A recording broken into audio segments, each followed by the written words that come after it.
for me, it's a boring fight. You know, just try to survive, and I hate that kind of fighters. This was a disgraceful performance from William Scull, and he'll probably never main event another big-time card ever again in his life. This is what I don't understand. These guys that finally get their big payday, come into the payday like, I made it.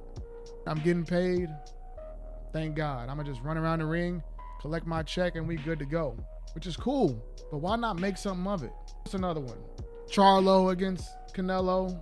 Guys finally get the big-time pay-per-view draw, and they just lay an egg and don't go for it.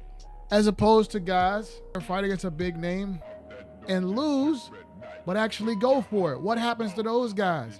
They're able to build a whole career and main event cards afterwards off the respect they gained for going up against a big name and losing in a respective way. Get Rolly Romero. All these years later, y'all think Rolly Romero would have got this main event fight and had the name value to go against Ryan Garcia in a pay-per-view if he didn't show up against Gervonta? Y'all think if he would have just laid down, he would still be able to be a name all these years later? No. Everybody knows Rolly. Everybody memed him. Everybody made fun of him, but they gained the respect for him. Yes, Tank knocked this dude out, but hey, man, that dude went for it. Versus what happened to Frank Martin after he fought Tank? What have you heard from Frank Martin since he fought Tank? What has Charlo done since he fought Canelo? Versus Berlanga, he was just on the broadcast yesterday announcing the main event that he's getting.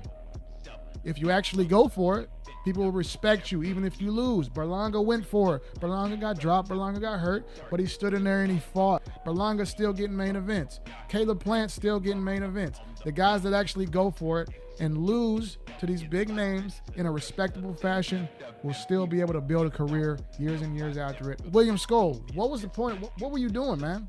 And it's almost as if he was so happy with the payday that he didn't give a damn what the fight result was. Everybody knew he was probably down 8 rounds to 0. He's not trying to make a comeback. He's running around the ring in circles, slipping a punch and smiling. Someone in the chat said, oh, this was probably his game plan to run from Canelo and then tire him out. I said, what? And I do think Canelo does hold a little bit of responsibility because I think a younger Canelo would have been able to hunt him down. He was whiffing on a lot of big punches when he tried to actually make Scull engage. Sometimes it's hard to fight a guy that don't want to fight. Canelo looked like he didn't even want to hug him at first. Canelo was like, come on, man. You wasted everybody. We flew all the way here to Saudi Arabia.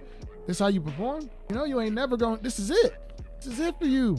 Nobody's going to be calling to fight you after this. Somebody think that throwing you on a main event is going to sell anything? If I see your name on a pay-per-view, I'm clicking off of it for the rest of my life.